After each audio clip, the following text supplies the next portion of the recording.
Hi, everyone. Welcome to Mondays live at 3 p.m. Central here in the True Alignment Academy.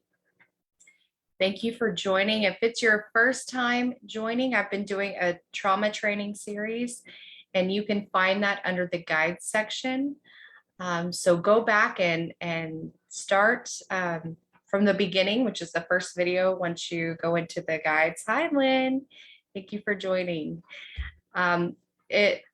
Let me know that you're here, hashtag live, hashtag replay if you're here for the replay. And thank you so much for joining me today.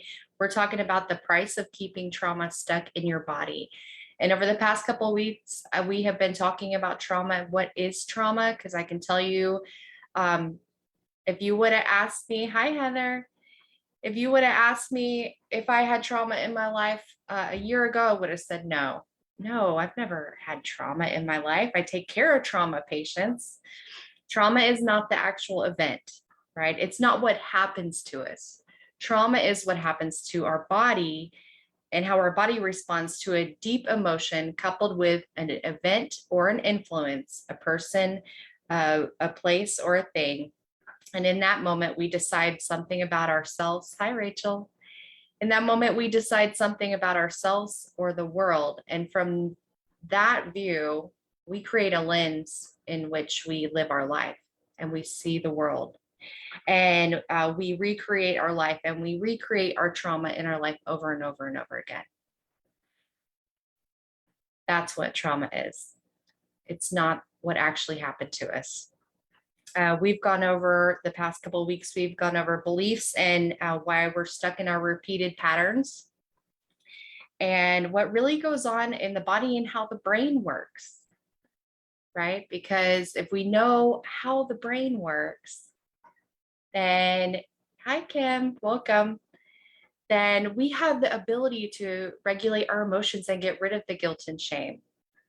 So just diving in today, the price of keeping trauma stuck in your body. Not that it's intentional, right? Not that we are trying to keep trauma stuck in our body. I can tell you that for years and years, I reached out to anyone who would provide help for me to figure out what was wrong and to fix my symptoms and why I kept creating the chaos in my life. And those different things, therapy and coaching and everything that I ever reached out to get help for, it worked, but it wasn't, it worked for the moment, right? It never stuck. It never got to the root. It wasn't long-term. So truly, what is it costing us? What is it costing you to keep trauma stuck in your body? And I want to talk about relationships. If you've been watching my previous lives, one of my biggest issues was isolation.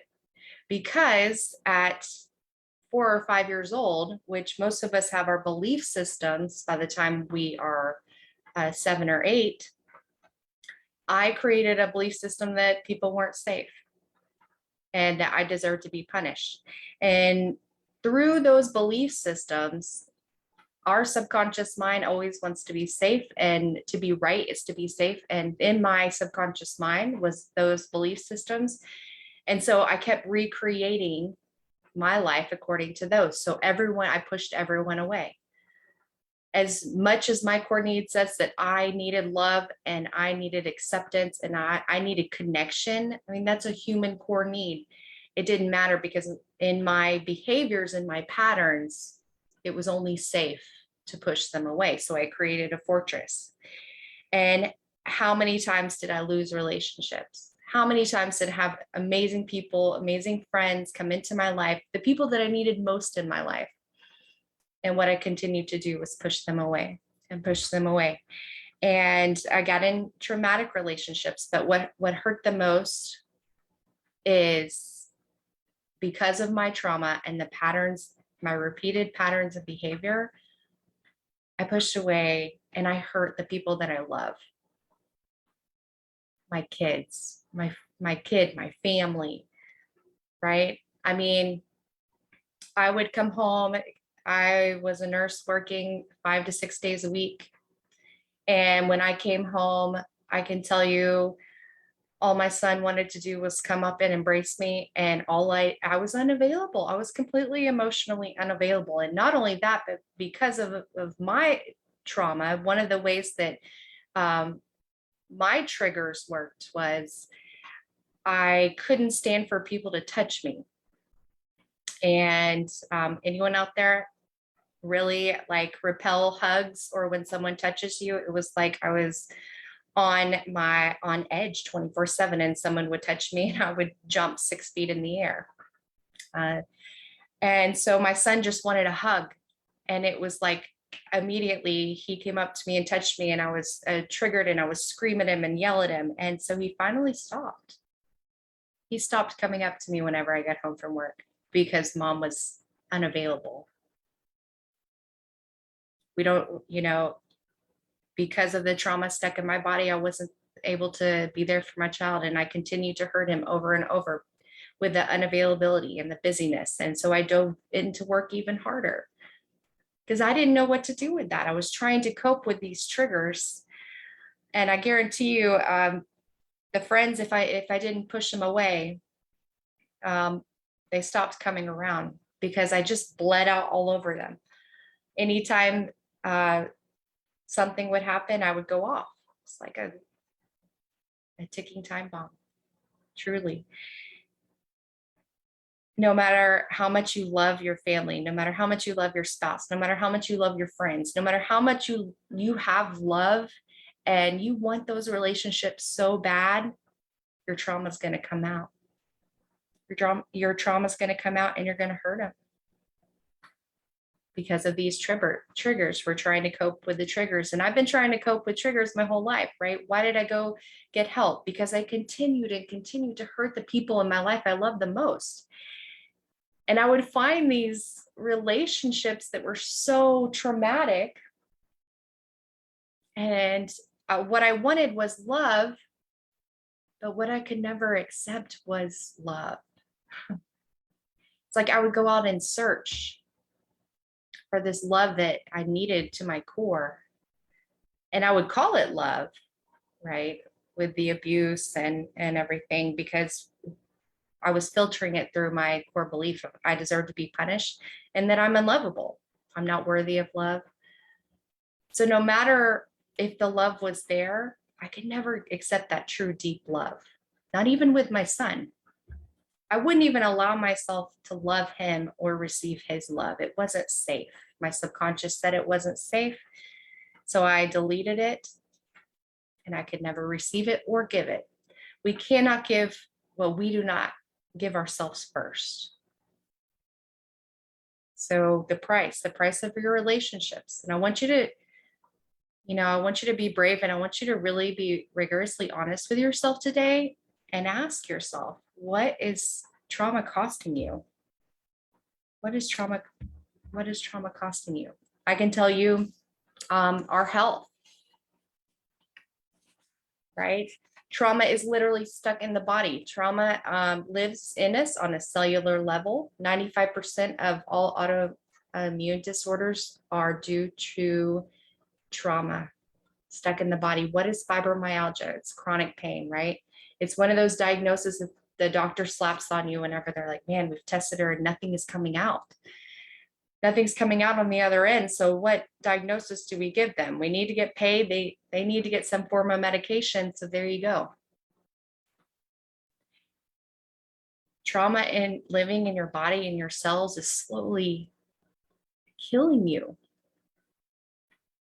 I was on, before I started creating my state of healing and taking care of all of this pain and this war going on inside of me constantly, right? Because what happens whenever we recreate trauma in our life, the fight or flight goes off, the cortisol, the norepinephrine, right? The adrenaline, the catecholamines, your adrenals get overloaded. And I lived in that state.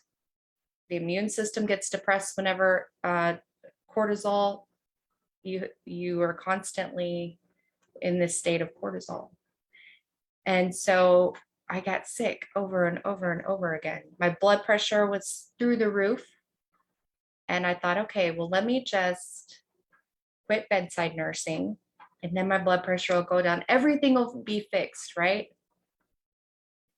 You can't change your external environment and expect the internal environment to change, because where you go is where you are. I changed everything around me, and the internal environment was even more miserable because I had checked off that box and nothing changed. Only whenever I created my state of healing was I able to get off anxiety medication and blood pressure medication. I no longer needed a doctor's diagnosis or prescription or therapist because I had control of my own mental health, because I knew how to control this, right? I took control of my own healing, and forever I am in control of my own healing with these tools. I can regulate my emotions no matter what life throws at me, right? So our health, what are you paying for your health? The price for your health. Are you sleeping? Are you, do you have nightmares? Like, all of these things play into this. All of this trauma plays into this. Another big one is the overwhelm, right? Being stuck in this state of overwhelm when you're on your last leg and you really can't handle one more thing in your life. You're really just going to lose it. And overwhelm is actually an umbrella of emotions. And we say we're overwhelmed whenever we don't have the ability to pinpoint exactly what we're feeling. It's just a whole bunch of feelings at once, right? And then here comes the anxiety and the panic attacks after that, and triggers left and right. Like, no one better be anywhere near me whenever that overwhelm hits. And we're not able to pinpoint the emotion because we've never figured out how our body feels with the emotions. We've shoved them down and shoved them down for so long. For the longest time, if you would have asked me how I felt, I only knew like one answer: fine. I didn't even know there were so many emotions.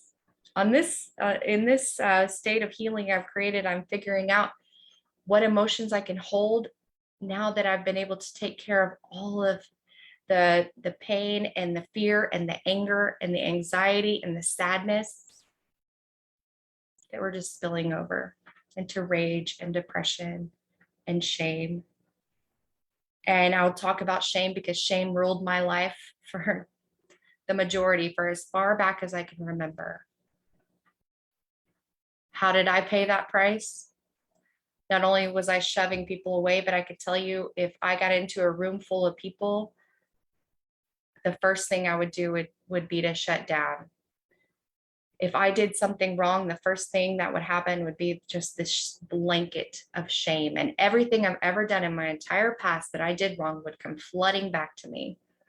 It was like I had this constant stomach ache of shame, it got to the point where the shame was so heavy in my life that I thought, if this is really what life is about, then I don't really want to be a part of it. There was no ability for me to hold any other emotion but shame. Everything that I did, good or bad, I was reminded of all the bad things that I did in my life, and any joy, any happiness, it went out like blowing out a candle immediately. And shame in the body. So guilt, we are all made of vibration, and guilt in the body vibrates at a 30. Shame vibrates at a 20, and then death starts occurring in the body at 25. I was literally shaming myself to death. Literally. It doesn't work. It doesn't work. Shaming yourself doesn't work.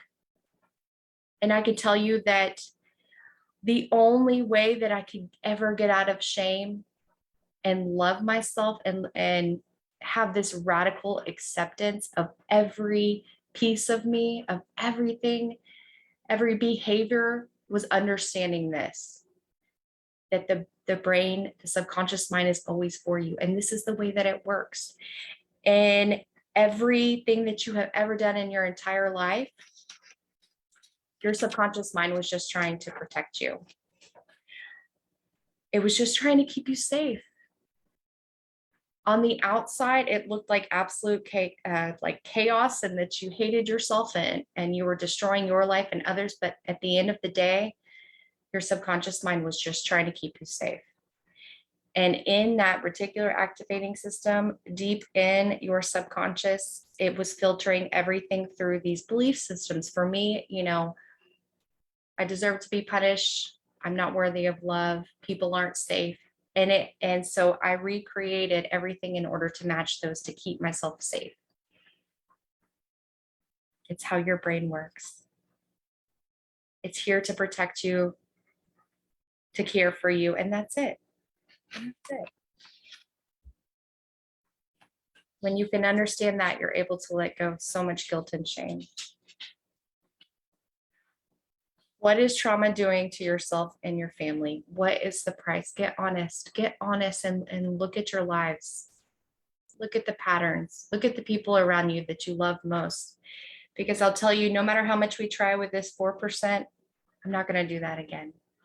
I'll never hurt her or him like I did. I'll never do that again. And we truly mean that to the depths of our soul. But that's 4% of everything that we do, right?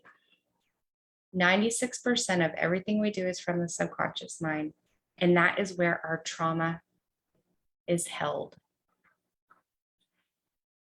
Holding down trauma, which I did for years and years and years, I just shoved everything down as far as it could go. I love this. It's like holding 7 beach balls down in the ocean. And this is the hardest part, right? Trying to survive, which trauma stuck in the body is just a mode of a long-term survival. You are truly in fight or flight long-term. It's a long-term sentence, if you ask me. It's like trying to hold down 7 beach balls in the ocean, and you have, 2 hands with one, you got your head down with one, both legs, but at the end of the day, one of those beach balls is going to pop up. And one of those triggers is going to go off, and the people that you love most are going to get hurt. And you're going to create that chaos in your life. You're going to continue to create that chaos in your life, and your kids are going to go away. Your spouse may go away. Your house may go away. Your finances may erupt. Your will to live may go away. Right? What is it costing you? What is your trauma stuck in your body costing you?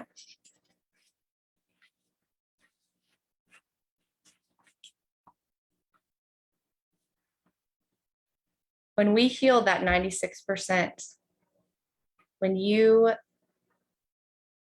are really ready to say, you know what, I've seen what this has cost me. I had to get to the point that I shoved my trauma down for so long that I really had to take a look and say, what is this costing me? And am I done with it? Am I ready to be done with this?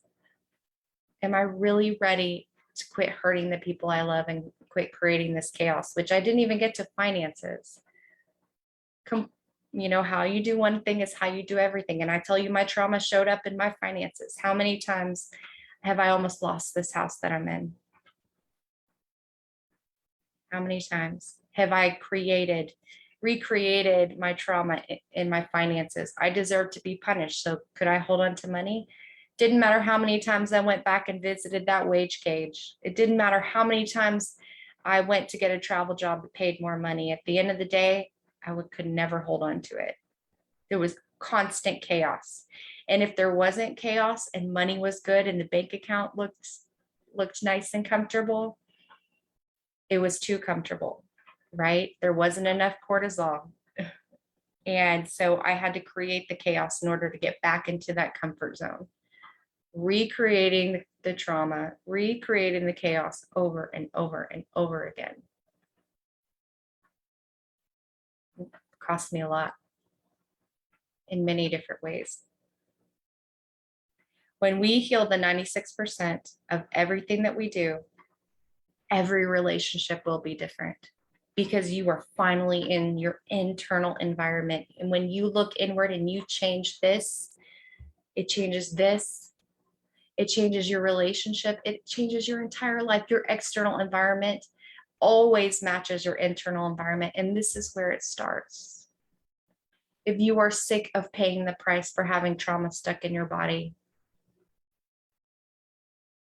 if you're ready, truly ready to have your relationships look completely different, if you're ready to have the tools to take care of your own mental wealth for the rest of your life, so you know that you are independent and you have full control over that, you're ready to push the pills, say, which I'm not a doctor, I'm not saying don't get off the pills, but I'm saying that I no longer needed it once I had these tools and I created this state of healing. I no longer needed it. I'm free of guilt and shame because I radically love myself and accept myself no matter what anyone else says, no matter what my external environment looks like. I can walk into a room with my head held high because I love me and because I create my safe space.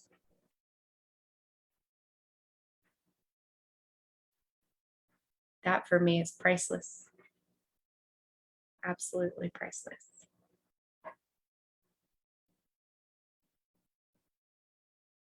And I can love my son because I love me. I can finally love him and give him what he deserves. I'm not spilling my trauma and my pain and everything out on him. I'm no longer coping with the triggers. I'm able to say that I have taken care of those triggers. And if a trigger does come up, which it's nothing like it used to be, then I have the tools to deal with that in the moment and go from a place of anxiety or sadness or whatever emotion comes up to peace within minutes, so that I no longer hurt the people around me or create chaos in my own life. What is your trauma costing you? Thank you so much for joining me today. If you're ready, if you're really, truly ready to do the work, ready to see a complete life change, you have to really be ready. If you're ready, book a call with me. Reach out. See you live next Tuesday at 3 p.m. Central. Thank you so much for joining.